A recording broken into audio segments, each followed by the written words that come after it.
नमस्कार मंडळी, आज आम्ही बनवलं भर पावसात मालवणी मसाला। सगळ्यात पहिल्यांदा आम्ही मिरची भाजून घेतो। मिरची अशी खटकन मोडावी, ही बघा।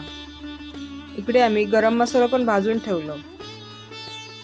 पावसात मालवणी मसाला बनवायचं म्हणजे मशीन दरवेळी स्वच्छ धुवायची लागते।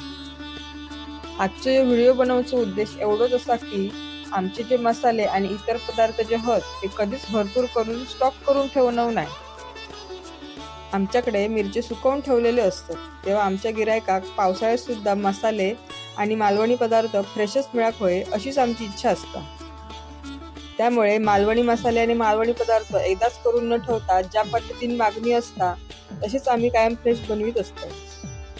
मालवणी मसाले आणि मालवणी पदार्थांसाठी तुम्ही खाली दिलेल्या नंबरवर नक्की संपर्क साधा।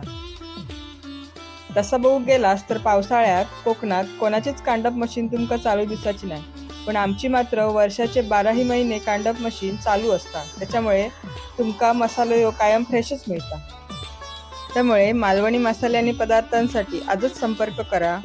तसाच नेहमीप्रमाणे हा व्हिडिओ पण तुमका नक्कीच आवडलो असतो, त्याच्यामुळे आमच्या ह्या व्हिडिओ पण लाईक, शेअर आणि सबस्क्राईब नक्की करा। धन्यवाद।